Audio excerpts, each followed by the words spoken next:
नमस्कार साथियों, स्वागत है आपका ऑनलाइन स्टडी ग्रुप में। आधुनिक भारतीय इतिहास से संबंधित चलाई जा रही अभ्यास प्रश्नों की श्रृंखला के अंतर्गत आज की क्लास में सबसे पहला टॉपिक होगा भारत में क्रांतिकारी आंदोलन। देखिए, भारत में क्रांतिकारी आंदोलन से संबंधित जो भी अभ्यास प्रश्न हैं उनको प्रारंभ करने से पहले इसकी पृष्ठभूमि में एक चर्चा करनी है आपसे। वो चर्चा 1857 के बाद उस पहले अंग्रेज की जिसके ऊपर गोलीकांड हुआ और बाद में उसकी डेथ हो गई, और यहीं से एक क्रांतिकारी एक्टिविटी दर्ज की गई। और ये जो घटना मैं जिक्र कर रहा हूं, ये घटना है 1897 में विशेष प्लेग समिति के अध्यक्ष थे रैंड। और ये रैंड जो है, इन पर जो गोलीबारी की उसमें आरोपी बनाया गया था चापेकर बंधुओं को। चापेकर बंधुओं में 3 भाई थे। एक भाई का नाम दामोदर हरि चापेकर, दूसरे भाई का नाम बालकृष्ण हरि चापेकर और तीसरे भाई का नाम था Vasudev Chapekar. At last in तीनों भाइयों को फांसी की सजा दी गई। मैं अगर कल की क्लास को आपको रिकॉल कराऊं तो इसमें घटना आई थी बाल गंगाधर तिलक साहब की, और उसमें पूछा गया था कि बाल गंगाधर तिलक जो हैं ये लोकमान्य कब से कहे गए। उसमें जिक्र था रैंड हत्या का। ये वही रैंड हत्या है। अंग्रेजों का ऐसा मानना था कि बाल गंगाधर तिलक के ही उकसावे पर चापेकर बंधुओं ने रैंड के ऊपर गोलीबारी की। क्लियर है? अब यहां पर एक बात और याद रखिएगा कि ये जो चापेकर बंधुओं थे, इनके द्वारा एक व्यायाम मंडल की स्थापना भी की गई थी। तो अगर आपसे पूछा जाए कि व्यायाम मंडल की स्थापना पुणे में किसने की, तो आपका जवाब होगा चापेकर बंधु। उसमें दामोदर हरि चापेकर और बालकृष्ण हरि चापेकर शामिल थे। और ये जो व्यायाम मंडल की स्थापना पूना में हुई, ये 1896-97 में हुई। क्लियर? तो इस पृष्ठभूमि के साथ हम लोग अब अभ्यास प्रश्नों की श्रृंखला का प्रारंभ करेंगे। यहां पर जो आपसे सबसे पहला प्रश्न पूछा जा रहा है कि क्रांतिकारियों में एक गुप्त समाज अभिनव भारत का गठन किसके द्वारा किया गया था। देखिए, ये जो अभिनव भारत का गठन किया गया था, इसके पहले बीडी सावरकर के द्वारा 1899 में एक संघ की स्थापना की गई जिसका नाम था मित्र मेला। तो याद रखेंगे, 1899 में मित्र मेला संघ की स्थापना बीडी सावरकर, जिनका नाम विनायक दामोदर सावरकर है, उनके द्वारा की गई। और 1904 में यही मित्र मेला अभिनव भारत समाज के रूप में परिवर्तित हुआ। तो इस आधार पर आप ये कह सकते हैं कि जो ये गुप्त समाज अभिनव भारत है, इसका गठन किसके द्वारा किया गया? बीडी सावरकर अर्थात विनायक दामोदर सावरकर के द्वारा। क्लियर है? तो याद रखेंगे, विनायक दामोदर सावरकर की भूमिका मित्र मेला, और मित्र मेला का कन्वर्जन अभिनव भारत समाज के रूप में हुआ। क्लियर है? अगला देखिए। हाँ, यहां पर एक बात और मैं आपको रिकॉल करा दूं। जब आप 1857 की क्रांति पढ़ रहे थे तो उस समय यह जिक्र आया था कि 1857 की क्रांति को सबसे पहले भारत का प्रथम स्वतंत्रता संग्राम कहने वाले यही विनायक दामोदर सावरकर अर्थात बीडी सावरकर थे। क्लियर है? अगला देखिए, प्रश्न संख्या 2। प्रश्न संख्या 2 में आपसे पूछा जा रहा है कि निम्नलिखित में से किसने मित्र मेला संघ की शुरुआत की। तो अभी हम लोगों ने चर्चा की है कि मित्र मेला संघ की शुरुआत किसने की थी? विनायक दामोदर सावरकर। और यही संघ बाद में एक गुप्त सभा जिसका नाम था अभिनव भारत समाज, उसके रूप में परिवर्तित हुआ। तो यहां पर आप प्रश्न संख्या 2 का विकल्प बी सही करेंगे, विनायक दामोदर सावरकर। अगला देखिए, प्रश्न संख्या 3। आपसे पूछा जा रहा है कि हेडगेवार ने किस वर्ष राष्ट्रीय स्वयंसेवक संघ की स्थापना की। तो याद रखिएगा, 1925 में, सितंबर 1925 में हेडगेवार ने राष्ट्रीय स्वयंसेवक संघ की स्थापना की। अगर हम पूरी डेट की बात करें तो 27 सितंबर 1925। यहां पर एक बात और याद रखिएगा, तो इस प्रकार आपका डी विकल्प सही हो जाएगा। ये जो हेडगेवार है, इनका पूरा नाम है केशव बलिराम हेडगेवार। क्या नाम है? केशव बलिराम हेडगेवार। और ये जो राष्ट्रीय स्वयंसेवक संघ है, इसका मुख्यालय कहां पर है? तो नागपुर, महाराष्ट्र में। स्थापना कब हुई? 1925 में। अगला प्रश्न देख लीजिए, प्रश्न संख्या 4। पूछा जा रहा है कि युगांतर पार्टी का नेतृत्व किया था। तो देखिए, इसमें नाम आता है जतींद्र नाथ मुखर्जी का, जो कि विकल्प ए में दिए गए हैं। तो इस प्रकार प्रश्न संख्या 4 का ए विकल्प सही हो जाएगा। ये जो जतींद्र नाथ मुखर्जी साहब थे, ये बंगाल के क्रांतिकारी नेता थे, और इन्होंने युगांतर के साथ साथ अनुशीलन समिति और गदर पार्टी में भी अपनी क्रांतिकारी भूमिका का निर्वहन किया। और याद रखिएगा, ये जो जतींद्र नाथ मुखर्जी साहब थे, ये अपना आइडियल मानते थे विवेकानंद और अरबिंदो घोष को। क्लियर है? तो ये बात भी आप ध्यान में रखिएगा। तो चलते हैं प्रश्न संख्या 5 की तरफ। प्रश्न संख्या 5 में आपसे कहा जा रहा है कि वह कौन थे जिन्होंने अनुशीलन समिति की स्थापना की। देखिए, अनुशीलन समिति के संदर्भ में आप देखेंगे कि इसकी स्थापना अलग अलग जगहों पर अलग अलग समय में हुई थी। आपको यह ध्यान रखना होगा कि आपके विकल्प में उनमें से किसका नाम है। अगर मैं आपसे कुछ प्रमुख अनुशीलन समिति का जिक्र कर लूं, तो याद रखिएगा, एक अनुशीलन समिति गठित हुई थी कलकत्ता में 1902 में। और ये जो 1902 में कलकत्ता में अनुशीलन समिति का गठन हुआ था, इसमें अध्यक्ष की भूमिका में थे पी मित्र। कौन थे? पी मित्र। और ये जो पी मित्र साहब थे, इनका पूरा नाम क्या था? तो इनका पूरा नाम था प्रमथ नाथ मित्र। क्या नाम था? प्रमथ नाथ मित्र। इनको शॉर्ट में कहते हैं पी मित्र। ठीक है? और इनके साथ इसमें कौन कौन शामिल थे अनुशीलन समिति में? तो इनके अलावा जतेंद्र नाथ बनर्जी, वारेंद्र नाथ घोष, इसके अलावा अरबिंदो घोष, ठीक है, सत्येंद्र नाथ बोस, ये सभी लोग इस अनुशीलन समिति में शामिल थे। लेकिन इसकी अध्यक्षता किसने की थी? पी मित्र ने, यानी प्रमथ नाथ मित्र ने।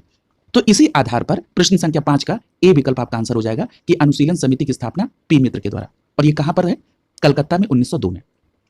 देखिए, एक अनुशीलन समिति का जो गठन हुआ वो ढाका में भी हुआ था, और ढाका वाले अनुशीलन समिति का गठन कब हुआ था? 1906 में। और उससे संबंधित कौन है? तो उससे संबंधित नाम आता है पुलिन बिहारी दास का। किसका? पुलिन बिहारी दास। तो याद रखेंगे 1906 में ढाका में, और कौन है? पुलिन बिहारी दास। और अनुशीलन समिति 1902 कलकत्ता में, अध्यक्षता किसने की? पी मित्र के द्वारा। क्लियर? अगला देखिए प्रश्न संख्या 6, पूछा जा रहा है कि बारेंद्र घोष किससे संबंधित है? तो देखिए, मैंने अभी आपसे कहा था ना कि कलकत्ता में एक अनुशीलन समिति का गठन हुआ 1902 में, जिसकी अध्यक्षता की थी पी मित्र ने, जिनका पूरा नाम था प्रमथ नाथ मित्र। और उसके अलावा मैंने आपको बताया था कि उसमें जतेंद्र नाथ बनर्जी और वारेंद्र नाथ घोष भी शामिल थे। तो यहां पर वारेंद्र नाथ घोष का संबंध किससे हो जाएगा? तो आपका सीधा जवाब हो जाएगा अनुशीलन समिति से। तो यहां पर प्रश्न संख्या 6 का ए विकल्प सही हो जाएगा। तो देखिए, एक जगह आप अनुशीलन समिति लिखेंगे, फिर अलग अलग जगहों की अनुशीलन समिति का नाम लिखकर, उसका ईयर लिखकर, और उससे कौन लोग संबंधित हैं इसको आप एक जगह नोट डाउन कर लेंगे, ताकि किसी का भी नाम कोरिलेट करने के लिए कहे आप आसानी से उसको कर सकें। क्लियर? अगला देखिए प्रश्न संख्या 7। प्रश्न संख्या 7 में आपसे पूछा जा रहा है कि मुजफ्फरपुर में किंग्सफोर्ड हत्या का प्रयास किस वर्ष हुआ था? तो याद रखिएगा, जो मुजफ्फरपुर में किंग्सफोर्ड की हत्या का प्रयास हुआ वो 1908 में हुआ था। तो इसलिए प्रश्न संख्या 7 का ए विकल्प आपका आंसर हो जाएगा। देखिए, जो मुजफ्फरपुर में किंग्सफोर्ड की हत्या का प्रयास हुआ ये बहुत चर्चित मामला है। याद रखिएगा, अप्रैल 1908 का समय था, और बिहार के मुजफ्फरपुर में खुदीराम बोस और प्रफुल्ल चाकी, क्या नाम है? खुदीराम बोस और प्रफुल्ल चाकी ने किंग्सफोर्ड के ऊपर बम फेंक दिया। क्या नाम था? खुदीराम बोस और प्रफुल्ल चाकी। लेकिन वहां पर किंग्सफोर्ड बच गए। दुर्भाग्य से उसमें 2 महिलाओं की डेथ हो गई थी। तो इसी पूरे कांड को किंग्सफोर्ड हत्याकांड, या इसको अलीपुर षड्यंत्र भी कहते हैं। याद रखिएगा, इसको मुरारीपुर या मानिक टोला बम षड्यंत्र भी कहते हैं। क्लियर है? ये भी बात आप ध्यान में रखेंगे। या इसे आप मानिक तल्ला केस भी कहते हैं। क्यों? क्योंकि याद रखिएगा, इस अलीपुर षड्यंत्र में ये 2 लोगों का तो मामला आया, खुदीराम बोस और प्रफुल्ल चाकी का। इसके अलावा जब इसमें छापेमारी की जाने लगी तो इसमें एक हथियारों का, अवैध हथियारों का जखीरा भी पकड़ा गया। यह जखीरा पकड़ा गया मानिक तल्ला कारखाने से, और जो मानिक तल्ला कारखाने से अवैध हथियारों का जखीरा पकड़ा गया, इसको लेकर अरबिंदो घोष और उनके भाई वारेंद्र घोष के साथ साथ लगभग 39 लोगों को गिरफ्तार किया गया। हालांकि अरबिंदो घोष इसमें बाद में बरी हो गए। तो ये पूरा मामला है आपका। क्लियर है? तो ये पूरा आप ध्यान में रखेंगे। और ये जो मुजफ्फरपुर में जो किंग्सफोर्ड पर बम फेंका था खुदीराम बोस और प्रफुल्ल चाकी ने, इसमें खुदीराम बोस को तो बाद में फांसी की सजा हो जाती है, लेकिन प्रफुल्ल चाकी ने आत्महत्या कर ली थी। क्लियर है? ये भी बात आप ध्यान में रखिएगा। अगले प्रश्न की तरफ चल रहे हैं, प्रश्न संख्या 8। आपसे पूछा जा रहा है कि निम्नलिखित में से किसने बड़ी बुद्धिमानी के साथ अलीपुर षड्यंत्र मामले में अरविंदो घोष का बचाव किया? तो अलीपुर षड्यंत्र मामला कब का है? 1908 का। ये तो स्पष्ट आप याद रखेंगे। मैंने आपसे कहा था कि इसमें अरविंदो घोष और उनके भाई वारेंद्र घोष के अलावा लगभग 39 लोग इसमें अवैध हथियार के जखीरे के मामले में गिरफ्तार हुए थे। इसमें जो अरविंदो घोष बरी हुए थे, उसमें जो सबसे महत्वपूर्ण भूमिका निभाई थी इनको बरी कराने में, वो निभाई थी चितरंजन दास ने। किसने निभाई थी? चितरंजन दास ने। तो इसलिए प्रश्न संख्या 8 का ए विकल्प सही हो जाएगा। और आप ये कह सकते हैं कि अलीपुर षड्यंत्र 1908 के मामले में अरविंदो घोष का बचाव किया और उनको बरी कराया चितरंजन दास ने। क्लियर है? तो यहां पर ए विकल्प आपका आंसर हो जाएगा। अगला देखिए, प्रश्न संख्या 9। पूछा जा रहा है कि हिंदुस्तान रिपब्लिकन एसोसिएशन की स्थापना कब हुई? ये बहुत महत्वपूर्ण प्रश्न है और अधिकतर परीक्षाओं में यह प्रश्न पूछा जाता है।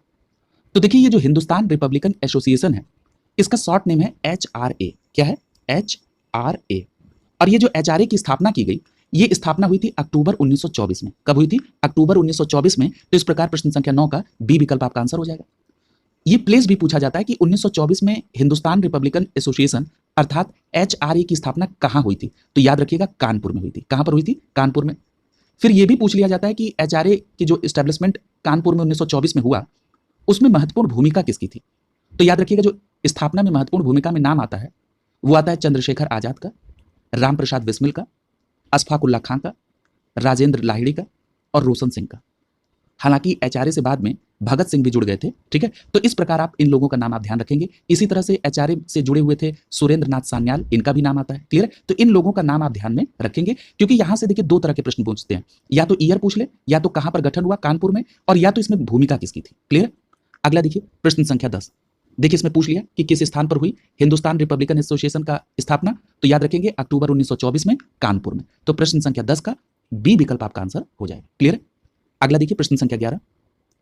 पूछा जा रहा है कि हिंदुस्तान रिपब्लिकन एसोसिएशन यानी एचआरए का कौन सदस्य नहीं था, सदस्य पूछा जा रहा है। तो देखिए मैंने आपसे बताया था कि इसमें स्थापना में जिन लोगों का नाम था उनके अलावा इसमें भगत सिंह और सुरेंद्र नाथ सान्याल भी इसमें सदस्य थे।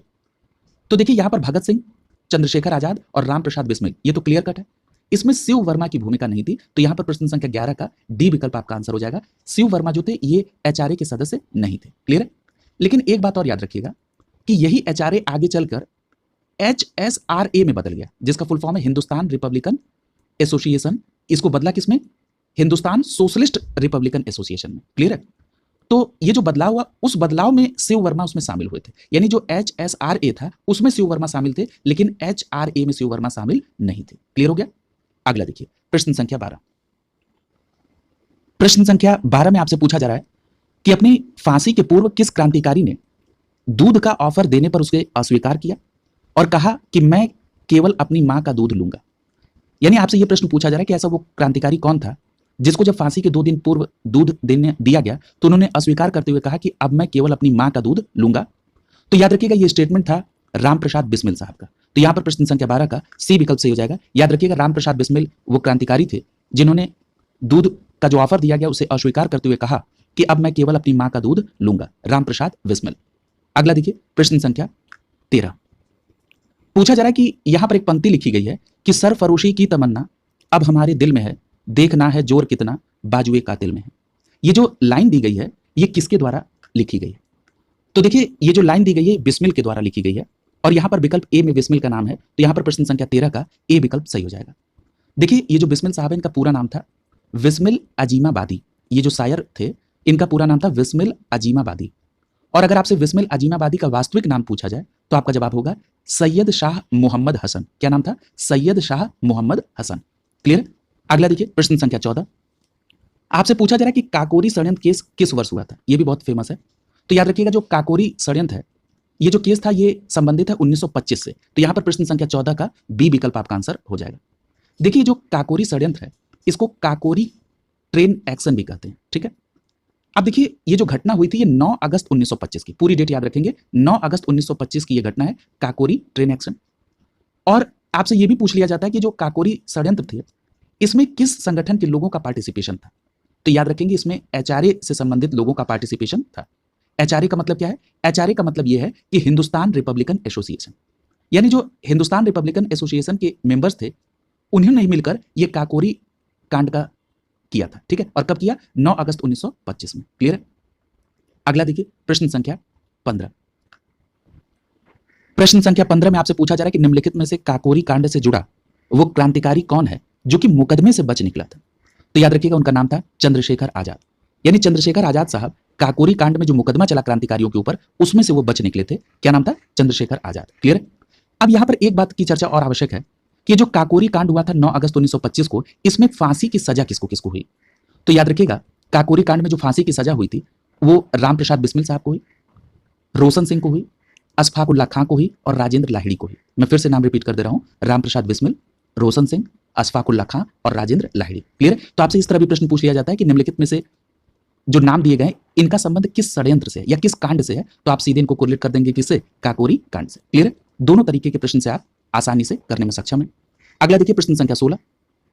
पूछा जा रहा है कि निम्नलिखित क्रांतिकारियों में से कौन काकोरी षड्यंत्र केस से जुड़ा नहीं है। अब देखिए ठीक उसी तरह का प्रश्न आपसे पूछा गया।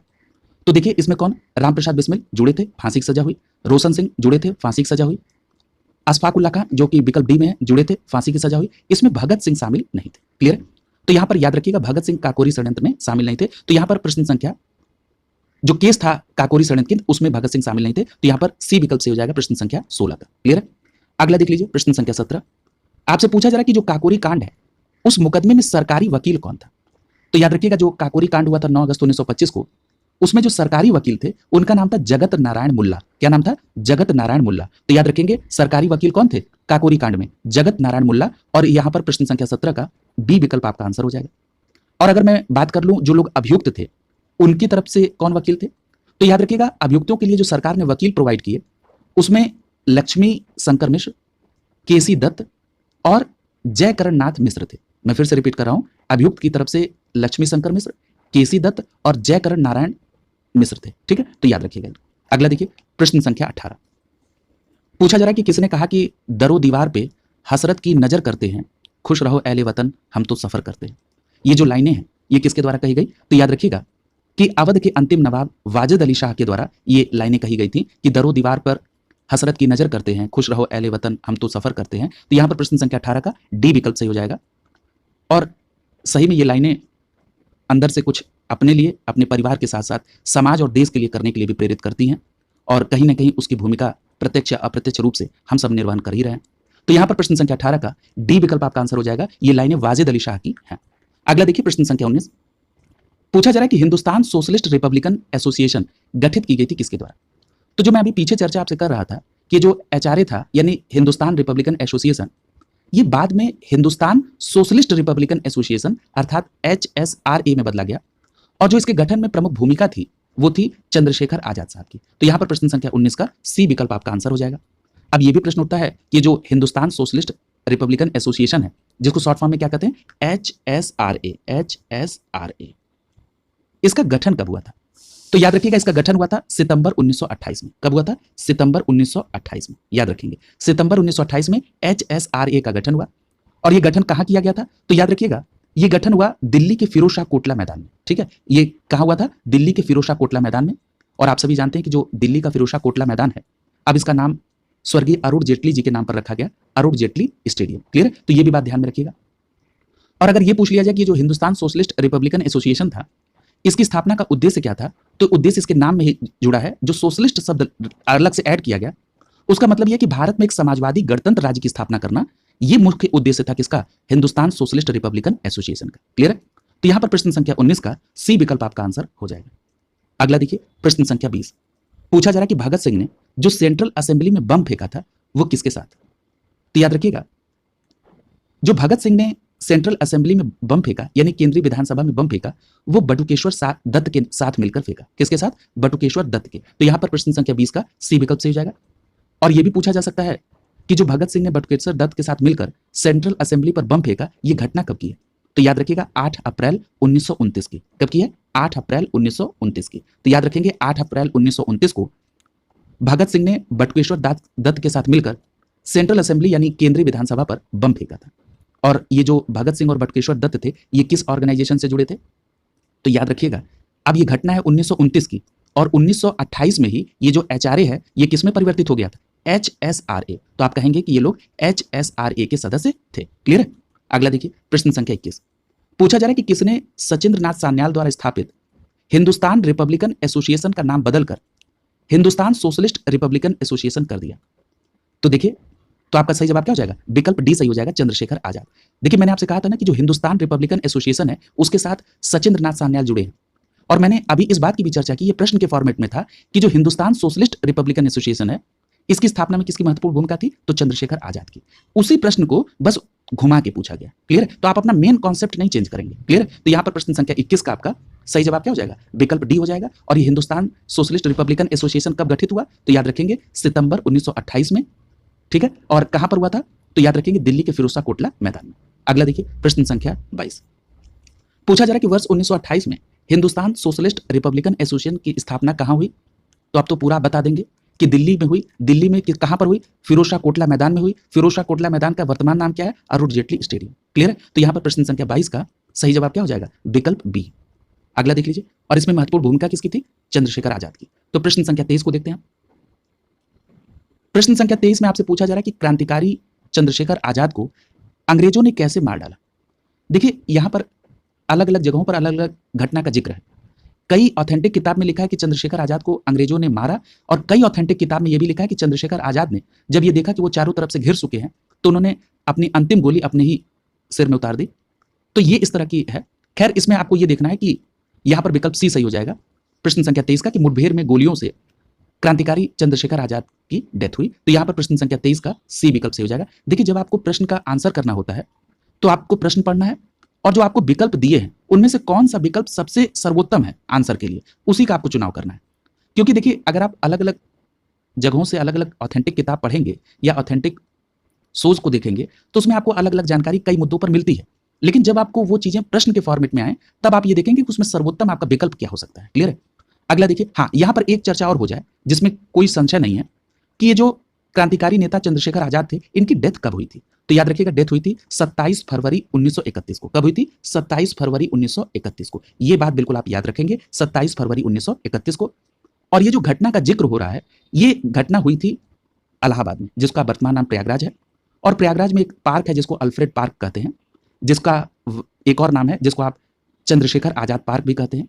और वहां पर लोकल लेवल पे उसका जो प्रचलित नाम है वो कंपनी गार्डन है। कंपनी गार्डन से ही लगा हुआ इलाका है अल्फ्रेड पार्क, और ये जहां पर ये घटना हुई वहां पर चंद्रशेखर आजाद की एक प्रतिमा भी रखी हुई है। ठीक है, तो ये सारी चीजें आप ध्यान में रखेंगे और ईयर याद रखेंगे 27 फरवरी 1931। क्लियर है? अगला देखिए, प्रश्न संख्या 24 पूछा जा रहा है कि इंकलाब जिंदाबाद का ये जो नारा है ये किसने दिया था। तो यहां पर भी देखिए, एक बात आपको याद रखनी होगी कि जो इंकलाब जिंदाबाद का नारा दिया गया था, ये नारा दिया गया था बेसिकली किसके द्वारा। तो ये नारा दिया गया था मौलवी हसरत मोहानी के द्वारा। किसके द्वारा? मौलवी हसरत मोहानी के द्वारा। लेकिन इस इंकलाब जिंदाबाद का जो नारा है उसको लोकप्रिय किसने बनाया? भगत सिंह ने। जैसे देखिए, मैंने अभी आपसे जिक्र किया था ना कि जो प्रश्न पूछे उसमें विकल्प में जो आपका सर्वोत्तम हो उसी का चयन करेंगे। तो देखिए, यहां पर इंकलाब जिंदाबाद का नारा किसने दिया? तो भाई दिया तो था किसने? मौलवी हसरत मोहानी ने, लेकिन इसको प्रचलित किसने किया था? भगत सिंह ने। तो यही इसीलिए प्रश्न संख्या 24 का सी विकल्प सही कर लेंगे कि इंकलाब जिंदाबाद से संबंधित कौन है? भगत सिंह। क्लियर है? याद रखिएगा इस बात को। अगला देखिए, प्रश्न संख्या 25। प्रश्न संख्या 25 में पूछा जा रहा है कि सरकार के विरोध में असेंबली में बम फेंकने के समय भगत सिंह की उम्र क्या थी। देखिए, इस प्रश्न का एक हिस्सा भी आप पढ़ चुके हैं। आपने प्रश्न में क्या पूछा गया था? वहां पर आपसे पूछा गया था कि जो केंद्रीय विधानसभा था यानी सेंट्रल असेंबली थी, उसमें भगत सिंह ने किसके साथ मिलकर बम फेंका। तो आपने कहा था कि भगत सिंह ने बटुकेश्वर दत्त के साथ मिलकर सेंट्रल असेंबली पर बम फेंका। और ये बम कब फेंका था? 8 अप्रैल 1929 को। इतनी बात तो चर्चा हो चुकी है। अब यहां पर यह पूछ रहा है कि जब असेंबली पर बम फेंका गया तो उस समय भगत सिंह की उम्र क्या रही होगी। तो याद रखिएगा, अगर हम यहीं से ये देख लें कि भगत सिंह का जन्म कब हुआ था, तो याद रखिएगा भगत सिंह का जो जन्म हुआ था सितंबर 1907 में। कब हुआ था? सितंबर 1907 में। और कहां पर हुआ था? तो याद रखिएगा, पंजाब के लायलपुर में। कहां पर? पंजाब के लायलपुर में भगत सिंह साहब का जन्म हुआ था सितंबर 1907 में। और ये कांड कब का है? 8 अप्रैल 1929 का। इसका मतलब ये हो गया कि उनकी जो उम्र है वो 21 वर्ष से थोड़ी ज्यादा थी। क्लियर? तो यहां पर प्रश्न संख्या 25 का जो सही जवाब होगा वो क्या हो जाएगा? विकल्प बी सही हो जाएगा। 21 वर्ष से थोड़ा ज्यादा उम्र थी किसकी? भगत सिंह की। क्लियर है? तो यहां पर प्रश्न संख्या 25 का बी विकल्प सही हो जाएगा। और ये किसके सदस्य थे? तो मैंने आपसे बताया था कि 28 में HSRA का गठन हो गया था, तो इसलिए आप कहेंगे कि ये लोग HSRA के सदस्य थे। क्लियर है? अगला देखिए, प्रश्न संख्या 26 आपसे पूछा जा रहा है कि भगत सिंह, राजगुरु और सुखदेव को कब फांसी दी गई थी। तो याद रखिएगा, भगत सिंह, राजगुरु और सुखदेव को जो फांसी दी गई थी वो दी गई थी 23 मार्च 1931 को। कब दी गई थी? 23 मार्च 1931 को। तो याद रखिएगा, भगत सिंह, सुखदेव और राजगुरु को फांसी दी गई 23 मार्च 1931 को। और देखिए, अभी आपने पढ़ा था कि ये मुठभेड़ में कब चंद्रशेखर आजाद साहब शहीद हुए, तो ये 27 फरवरी 1931 को। ठीक है? और 23 मार्च 1931 को भगत सिंह, सुखदेव और राजगुरु को फांसी दी गई। तो यहां पर प्रश्न संख्या 26 का ए विकल्प सही हो जाएगा। भगत सिंह, राजगुरु और सुखदेव को 23 मार्च 1931 को फांसी दी गई। अब देखिए, एक प्रश्न और यहीं से बनता है। आपसे यह पूछ लिया जाता है कि जो भगत सिंह, राजगुरु और सुखदेव को फांसी दी गई 23 मार्च 1931 को, ये किस केस में दी गई थी। तो स्पष्ट रूप से याद रखेंगे किस केस में दी गई थी? लाहौर केस में। याद रखेंगे किस केस में दी गई थी? लाहौर केस में इनको फांसी की सजा दी गई थी। अब ये जो लाहौर षड्यंत्र केस है ये क्या है भाई? तो देखिए, लाहौर षड्यंत्र केस क्या है, जरा इसको भी यहीं पर कोरिलेट कर लीजिए ताकि आपके मन में कोई भी संशय, कोई भी दुविधा ना रहे। देखिए, हमने आपको बताया था कि ये लोग HSRA के सदस्य थे। ये जो भगत सिंह और सुखदेव और राजगुरु थे, इनके साथ चंद्रशेखर साहब भी शामिल थे इस लाहौर कांड में। और ये जो लाहौर कांड हुआ था ये 17 दिसंबर 1928 को। कब हुआ था? 17 दिसंबर 1928 को। याद रखिएगा, 17 दिसंबर 1928 को। किस कांड की मैं बात कर रहा हूं? 17 दिसंबर 1928 को लाहौर कांड की। इस लाहौर कांड में हुआ क्या कि इन लोगों ने सैंडर्स की हत्या कर दी लाहौर में। इसीलिए इस कांड का नाम पड़ गया क्या? लाहौर षड्यंत्र। तो कई बार आपको पूछ लेता है सैंडर्स हत्याकांड या लाहौर में चूंकि सैंडर्स की हत्या हुई इसलिए इसको कहते हैं लाहौर कांड। तो ये आप ध्यान रखेंगे कि ये सभी बातें एक ही हैं और ये घटना कब हुई थी? 17 दिसंबर 1928 को। और इसमें शामिल कौन कौन से लोग थे? भगत सिंह, सुखदेव, राजगुरु और चंद्रशेखर। क्लियर? और चंद्रशेखर साहब के बारे में तो आप पहले ही जान चुके हैं। इसमें जो फांसी हुई थी वो भगत सिंह, सुखदेव और राजगुरु को हुई 23 मार्च 1931 को। क्लियर? तो इतनी बात आपने पूरी इसके संदर्भ में अच्छे से कवर कर ली। क्लियर? तो ये बात पूरी आप ध्यान में रखेंगे। अगले प्रश्न की तरफ चलते हैं। प्रश्न संख्या 27 आपसे पूछा जा रहा है कि भगत सिंह का स्मारक कहाँ स्थित है। तो जन्म तो आपने देख लिया कि भगत सिंह साहब का जो जन्म हुआ था सितंबर 1907 में पंजाब के लायलपुर में हुआ था। और जो इनकी स्मारक है वो कहां पर है? तो याद रखिएगा इनका स्मारक है फिरोजपुर में। तो प्रश्न संख्या 27 का ए विकल्प आपका आंसर हो जाएगा, फिरोजपुर में है। और इनको फांसी कब दी गई थी? 23 मार्च 1931 को। इसलिए 23 मार्च को यहां पर लोग श्रद्धांजलि देने भी फिरोजपुर जाते हैं। अब देखिए यहां पर चूंकि श्रद्धांजलि की बात हो रही है तो यहां पर मैं भगत सिंह का एक वाक्य उन्होंने कहा था, स्टेटमेंट, उसको जरा कोट करना चाह रहा हूं। भगत सिंह ने कहा, और जरा इसकी गहराई समझिएगा। भगत सिंह ने कहा कि मेरी मृत्यु मेरी वधू होगी जो एक जुलूस के साथ बारात के रूप में आएगी। ये उस नौजवान की बात है जिसको 21 वर्ष से थोड़ा सा समय ज्यादा हुआ था जब इनको फांसी की सजा दी गई थी। अभी आपने पढ़ा ना कि जब ये भगत सिंह ने बमकांड किया था तो 21 वर्ष से थोड़ी सी ज्यादा उनकी एज थी। तो यानी इसी के इर्द गिर्द, यानी 29 में उन्होंने बमकांड किया और 31 में उनको सजा हुई, तो यानी 2 साल और ऐड कर लीजिए। तो यानी 21 से 2 और ऐड करेंगे तो 23 साल की उम्र के ये नौजवान की ये कहानी है कि वो क्या कहता है कि मेरी मृत्यु मेरी वधू होगी जो एक जुलूस के साथ मेरे बारात के रूप में आएगी। क्लियर? ऐसे लोगों ने हमारे देश को आजाद कराया। और अगर भगत सिंह की बात हो रही है तो एक, और जो कि नौजवान की बात मैंने जिक्र छेड़ दी है यहाँ पर, तो एक बात और याद रखिएगा, भगत सिंह की भूमिका नौजवान सभा की स्थापना में भी थी। ये जो नौजवान सभा की स्थापना हुई थी भगत सिंह के द्वारा, ये 1926 में, और भगत सिंह के साथ साथ छबिलदास और यशपाल भी उसमें शामिल थे। तो याद रखिएगा 1926 में भगत सिंह, छबिलदास और यशपाल ने मिलकर नौजवान सभा की स्थापना भी की थी। तो ये सभी बातें आप ध्यान में रखेंगे, और जिन बातों का मैं जिक्र कर रहा हूं वो परीक्षा के पॉइंट ऑफ व्यू से महत्वपूर्ण भी है और कहीं ना कहीं पूछी भी गई है। क्लियर? अगले प्रश्न की तरफ चल रहे हैं। प्रश्न संख्या 28 पूछा जा रहा है कि लाहौर षड्यंत्र कांड में निम्नलिखित में से किस क्रांतिकारी को फांसी नहीं हुई थी? अब देखिए जैसे ही लाहौर षड्यंत्र कांड आपके दिमाग में आया तुरंत आप समझ गए कि इसका मतलब यह है कि बात हो रही है भगत सिंह, राजगुरु और सुखदेव साहब की फांसी की। क्लियर? इसीलिए मैंने वहां पर कोरिलेट करा दिया आपको, क्योंकि इससे संदर्भित प्रत्यक्ष या अप्रत्यक्ष रूप से प्रश्न पूछा जाता है। अब यहाँ पर प्रश्न में ही लाहौर षड्यंत्र कांड पूछा गया और पूछ रहा है कि इसमें किस क्रांतिकारी को फांसी नहीं हुई थी। तो आपका जवाब क्या हो जाएगा? यहाँ पर आपका सिंपल जवाब है बटुकेश्वर दत्त को। क्लियर? तो यहाँ पर प्रश्न संख्या 28 का ए विकल्प सही हो जाएगा, बटुकेश्वर दत्त साहब को इसमें फांसी की सजा नहीं हुई थी। याद रखिएगा बटुकेश्वर दत्त को इसमें काला पानी की सजा हुई थी और इसमें इनको सेलुलर जेल भेज दिया गया था। किसको? ये भी प्रश्न पूछा जाता है कि काला पानी की सजा देकर सेलुलर जेल किसको भेजा गया? तो याद रखिएगा बटुकेश्वर दत्त को। क्लियर है? तो ये पूरी बात आप ध्यान में रखेंगे। अगले प्रश्न की तरफ चल रहे हैं। प्रश्न संख्या 29 पूछ रहा है कि भगत सिंह, सुखदेव और राजगुरु को किस वाद में फांसी दी गई? देखिए पूछ लिया, तो आपका जवाब क्या हो जाएगा? किस वाद में फांसी दी गई? लाहौर षड्यंत्र केस में। और ये लाहौर षड्यंत्र केस कब हुआ था? तो याद रखिएगा ये जो लाहौर षड्यंत्र केस था ये 17 दिसंबर 1928 को हुआ, जब लाहौर में सैंडर्स की हत्या की गई थी। क्लियर है? अगला देखिए प्रश्न संख्या 30 पूछा जा रहा है कि भारतीय स्वतंत्रता के लिए फांसी पाने वाले प्रथम रिकॉर्डेड मुस्लिम का नाम क्या है? तो याद रखिएगा भारतीय स्वतंत्रता के लिए फांसी जिन्होंने चूमा वो रिकॉर्डेड प्रथम मुस्लिम थे, उनका नाम क्या था? तो याद रखेंगे अशफाक उल्लाह खां। क्या नाम था? अशफाक उल्लाह खां। तो यहां पर प्रश्न संख्या 30 का सी विकल्प से हो जाएगा, अशफाक उल्लाह खां। क्लियर?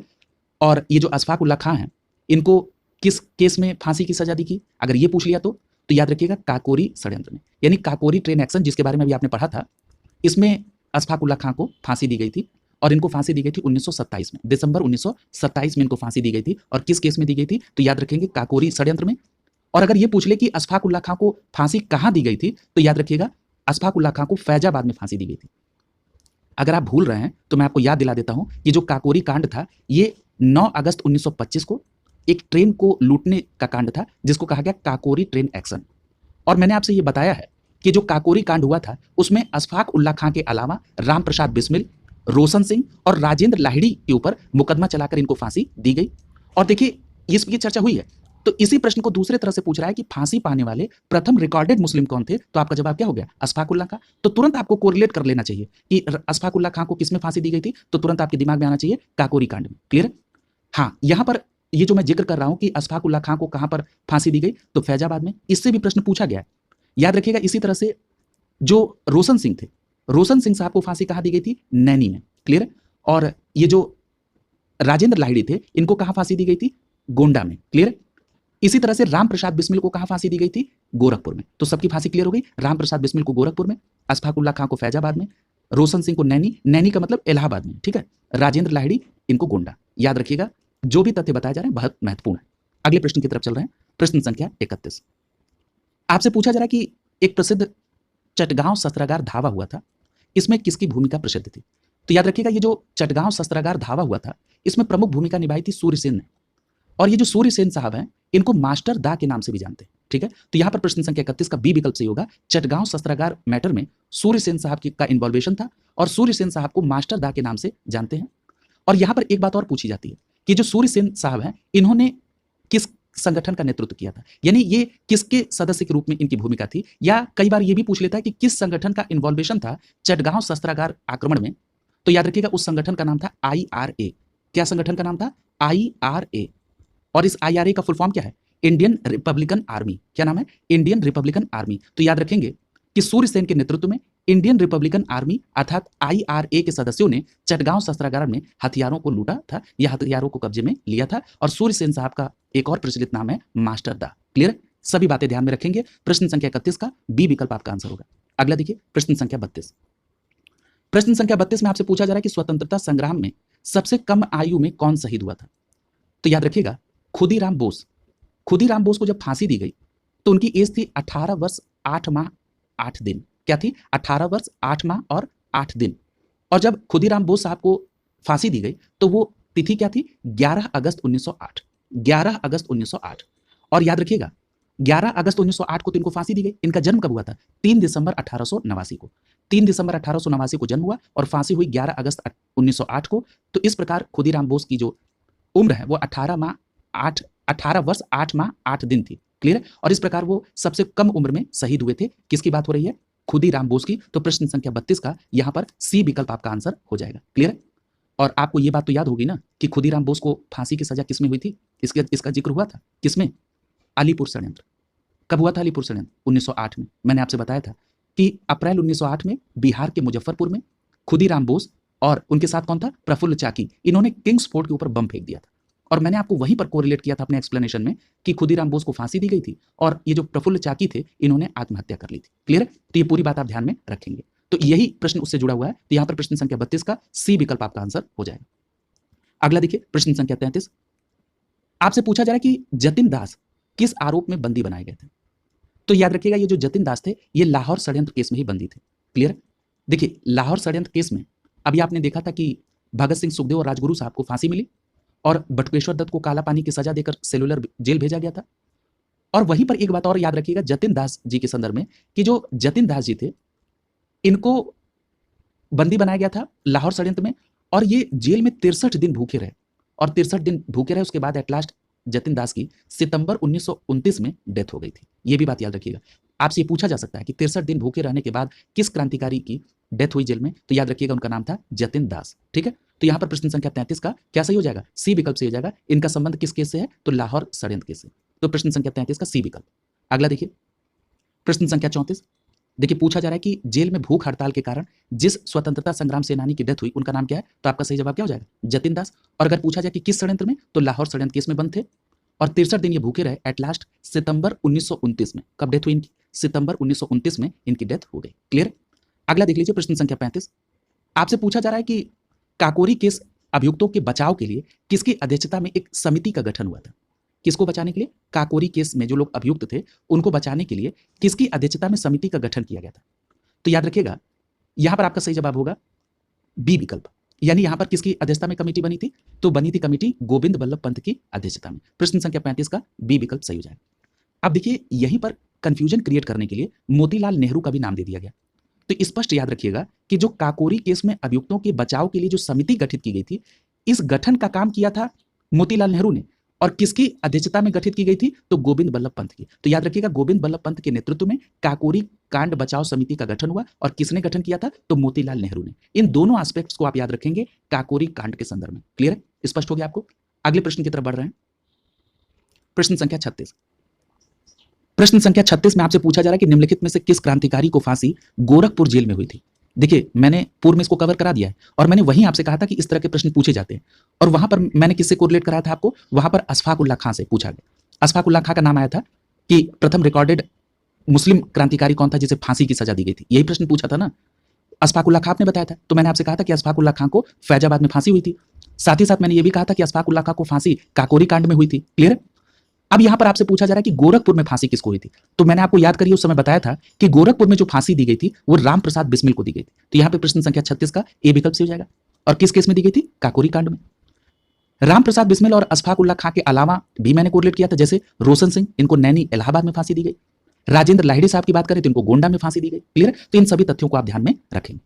अगला देखिए प्रश्न संख्या 37। पूछा जा रहा है कि इनमें से कौन अलीपुर बम केस में शामिल थे? अलीपुर बम केस, तो याद रखिएगा अलीपुर बम केस में जो शामिल थे वो कौन थे? अरविंदो घोष। तो यहां पर आपका प्रश्न संख्या 37 का ए विकल्प से हो जाएगा। अ से अरविंदो घोष और अ से अलीपुर बम केस, और इसमें ये शामिल थे। यहां पर एक नाम दिख रहा है बिपिन चंद्र पाल का। चूंकि क्रांतिकारी आंदोलन की बात हो रही है तो याद रखिएगा बिपिन चंद्र पाल को क्रांतिकारी विचारों का जनक कहा जाता है। याद रखेंगे, विपिन चंद्र पाल को क्रांतिकारी विचारों का जनक कहा जाता है, और अलीपुर बम केस का संबंध अरविंदो घोष से है। अगला देखिए प्रश्न संख्या 38। पूछा जा रहा है कि बर्राह डकैती जो आंदोलन है इसमें क्रांतिकारी आतंकवादियों का प्रथम बृहद साहस था कहां पर? तो देखिए ये जो बर्राह डकैती हुई ये सबसे पहली बात तो 1908 में हुई। आपको ये ध्यान रखना है, ये जो बर्राह डकैती हुई ये कब हुई? 1908 में हुई। क्लियर है? और याद रखिएगा इस बर्राह डकैती 1908 में ये जो हुआ ये पूर्वी बंगाल में क्रांतिकारी आंदोलन का ये प्रथम साहसिक कार्य था। तो यहां पर आपका सही जवाब क्या हो जाएगा? प्रश्न संख्या 38 का डी विकल्प से हो जाएगा, पूर्वी बंगाल में। कहां पर? पूर्वी बंगाल में। क्लियर? इतनी बात आप ध्यान में रखिएगा। और अगर ये पूछ लिया जाए आपसे कि ये किसके द्वारा इसमें इसको अंजाम दिया गया बर्राह डकैती को, तो याद रखिएगा इसमें जो अंजाम दिया गया वो पुलिन दास के द्वारा। किसके द्वारा? पुलिन दास। तो दो बातें आपको ध्यान रखना है, एक तो बर्राह डकैती 1908 पूर्वी बंगाल, दूसरी बात आपको ध्यान रखना है कि इसमें पुलिन दास की भूमिका थी। और पुलिन दास का जिक्र मैंने शुरुआत में किया था दूसरे या तीसरे प्रश्न में, जिसमें आपसे अनुशीलन समिति पूछी गई थी, और मैंने आपसे कहा था कि जो अनुशीलन समिति की स्थापना ढाका में हुई 1904 में, उसी अनुशीलन समिति से संबंधित है कौन? पुलिन दास। और उन्हीं का इन्वॉल्वेशन किसमें था? बर्राह डकैती में। और ये कब हुआ था? 1908 में। क्लियर है? तो ये सारी बातें आप एक दूसरे से कोरिलेट करके याद रखेंगे। क्लियर है? अगला देखिए प्रश्न संख्या 39। आपसे पूछा जा रहा है कि आपको उन महिला क्रांतिकारी का नाम बताना है जिन्होंने दीक्षांत समारोह में अपनी उपाधि यानी अपनी डिग्री ग्रहण करते समय अंग्रेज गवर्नर जो कि कुलाधिपति थे उनके ऊपर गोली चला दी थी। कोई किसी से कम नहीं है, अपने देश की आबादी भी उस समय सक्रिय रूप से भूमिका अदा कर रही थी। और उस महिला क्रांतिकारी का नाम क्या था? बीना दास। याद रखिएगा ये जो महिला क्रांतिकारी बीना दास थी ये कलकत्ता विश्वविद्यालय में एक दीक्षांत समारोह हो रहा था जिसमें अपनी उपाधि लेने के लिए पहुंची थी। और ये उपाधि समारोह में जब वो मंच पर गई तो जो अंग्रेज गवर्नर था, जो कुलाधिपति था, उसको इन्होंने गोली मार दी थी। और उस अंग्रेज गवर्नर यानी कुलाधिपति का नाम क्या था? तो याद रखिएगा स्टैनले जैक्सन। क्या नाम था? Stanley Jackson. अब देखिए अगर गोली चलाने वाले क्रांतिकारी का नाम पूछा जा रहा है बीना दास, तो किस पर चलाई ये भी तो पूछ सकते हैं। तो याद रखेंगे बीना दास जो कि महिला क्रांतिकारी थी, इन्होंने गोली चलाई और किसके ऊपर? तो उस समय बंगाल के गवर्नर थे अंग्रेज, उनका नाम क्या था? Stanley Jackson. Stanley Jackson. Clear? याद रखिएगा। अगला देखिए प्रश्न संख्या 40। पूछा जा रहा है कि किसने कहा था कि आंदोलन और स्वतंत्र चिंतन एक क्रांतिकारी की दो विशेषताएं। तो याद रखिएगा अगर ये दो विशेषताएं किसी के अंदर है तो किसके अनुसार वो क्रांतिकारी हो सकते हैं? तो यहां पर आपका सही जवाब क्या होगा? भगत सिंह। क्लियर है? भगत सिंह ने कहा कि एक क्रांतिकारी की दो विशेषताएं, आलोचना और स्वतंत्र चिंतन। ठीक है? यानी अगर किसी की एनालिसिस करनी है तो उसमें किसी प्रकार का पक्षपात नहीं होगा, वो एनालिसिस क्यों ना स्वयं की भी करनी हो। क्लियर है? अगर इस प्रकार का स्वतंत्र चिंतन है तो इसका मतलब है अगर उसके साथ आलोचना जोड़ दी जाए तो भगत सिंह के अकॉर्डिंग वो क्रांतिकारी व्यक्ति है। ठीक है? तो यहां पर प्रश्न संख्या 40 की ए विकल्प आपका आंसर हो जाए। अगला देख लीजिए प्रश्न संख्या 41। आपको यहां से पूछा जा रहा है कि यहां जो सूची सुमेलित की गई है उसमें कौन सी सूची सही सुमेलित नहीं है। यहां देखिए नहीं वाले प्रश्न को थोड़ा सा ध्यान से पढ़िएगा। पहला दिया है दिल्ली षड्यंत्र केस, और दिल्ली षड्यंत्र केस में नाम लिख रहा है अमीर चंद्र का। देखिए ये बात सही है कि जो दिल्ली षड्यंत्र है इससे संबंधित है अमीर चंद्र। ठीक है? और एक बात और याद रखिएगा, ये जो दिल्ली षड्यंत्र केस है अमीर चंद्र, एक दिल्ली षड्यंत्र केस था 1912 में हुआ था दिसंबर में, जिसमें हार्डिंग की हत्या का प्रयास किया गया था। उसमें रास बिहारी बोस भी शामिल थे।